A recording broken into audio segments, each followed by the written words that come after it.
The seamstress was on her knees. That's the best way to measure a child of 5, with her measuring tape extending around my waist, my chest, and my hips.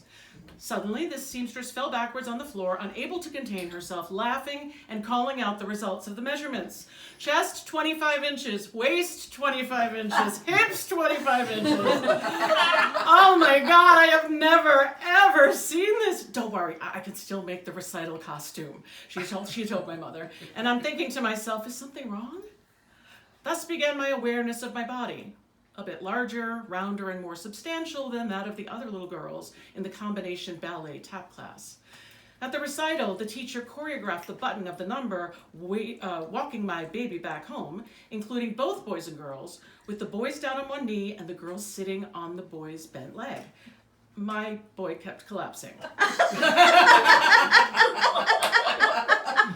The button was changed. The boys all sat on the girls' knees. No problem.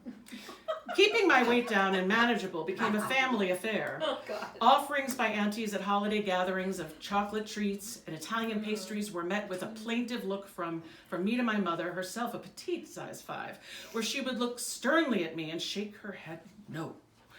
Then I would say meekly, no, thank you. The system worked for many years. As years passed, my weight control efforts included joining Weight Watchers. Back in the day when you went to the basement of the Elks Lodge and endured a lecture or a couple of insults on the scale and a stamp in your little record book documenting the week's progress or not. The Atkins diet, which promised the world but delivered bad breath. Membership in the Richard Simmons Anatomy Asylum, and many days having a single apple as a meal. In time, I grew comfortable with how I finally turned out and worked out what worked for me, but I was always aware of my essential effort to keep it down. Now, one of the many perks of being an actress is the opportunity to wear clothing spanning many decades or even centuries. A bustle, a hoop skirt, or a pair of loud capri pants can open the door to the time and place in the world of a play. And honestly, I simply love discovering what makes a character come alive in the folds of the fabric. A few years ago, a director envisioned the character I would play as a very large woman.